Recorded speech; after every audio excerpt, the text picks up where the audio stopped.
how you did make it work on such a large scale in 7 years. And I'm going to be honest with you, man, I do like 100 houses a year. I've been doing this 22 years. And I'm sitting next to you. I am truly interested. Like, oh my gosh, you're 6-7 years in this business and talking about doing 600 houses. Yeah. You definitely have some systems and processes that I'd love for you to share.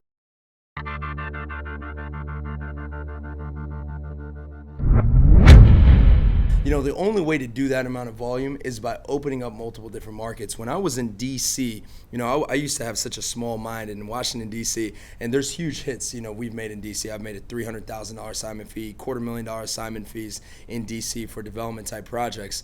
But, you know, I was so stuck in just my one market, and I said, you know, how can I expand past this $1 million a month, $1 million a year mark?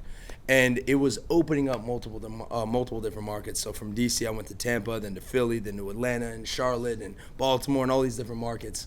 So that's really how you start scaling your organization. Where was your first point of scaling? Like when you started adding more people on and not just being a solopreneur? Well, I do want to touch back on this topic, and this is actually an important topic, is being too scared to actually get started, right? Yeah. And, you know, to be honest, you know, when I first got started in the business, I didn't have the contracts. I couldn't afford the contracts. I literally got a free contract from Google that I downloaded, and obviously this might not be legal in any regards, but it was a simple contract from Google that I just got.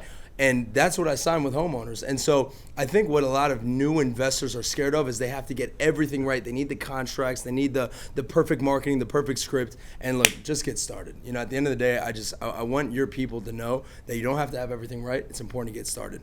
But to answer your question, you know, it's just about scaling your organization. It's about putting the right people and the right processes in the right positions in your business. So for us, the first start was getting a CRM, right? So once we had a CRM, that was what, you know, kind of put together all the leads. All the leads were coming in. We send out marketing, direct email, cold calling, RVMs going out, and leads would go into the CRM. Then we have salespeople calling back those leads or taking those leads live on the CRM.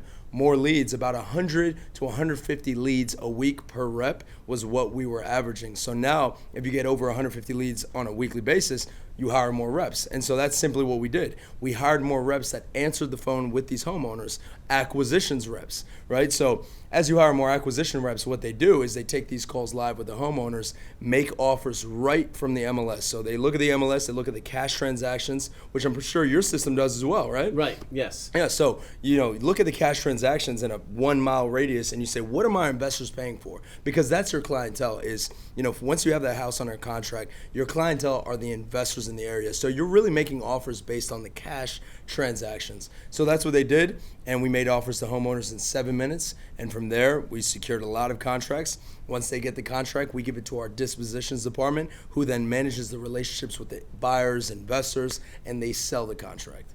And we have a transaction coordinator facilitating the transaction process, and that's how we do it. All right, look. We touched on a lot of things there. Yeah. Your 7-minute decision-making process. Right. Clearly, you could make a decision in 7 minutes. Right. How are you training your team so well to make a decision on buying such a large or locking a house in a contract in 7 minutes? Yeah, well, one is there's not that much risk on our contract. So we put a $500 earnest money deposit, and we still have a 10-day inspection period in our agreement, right? So 10-day inspection period allows us to secure a contract even if we got it too high. That's okay. It's not a big deal. So we make sure that our acquisition team knows that, you know, it's okay to make mistakes. It's okay to get a property potentially too high. So one is, you know, the way that we're making offers in 7 minutes is, again, looking in a 1 mile radius and looking at the cash transactions. It starts with the marketing, though. We target zip codes where there's a lot of cookie cutter type homes. So if we have 123 Main Street, 125 Main Street, which is a comparable that 125 Main Street LLC just purchased for $100,000, we know that they're so similar in style and facade that most likely 125 Main Street LLC would purchase our property on 123 Main Street, right? So we just know, hey, if this guy is buying it for $100,000, there's another comp for $110,000, there's another comp for $105,000, we know that we can probably sell to an investor for around $100,000. So we would just make that marginal difference between $90,000, $80,000, and what we offer the homeowner, which is the $80,000, $90,000, and then the $100,000 for what we sell.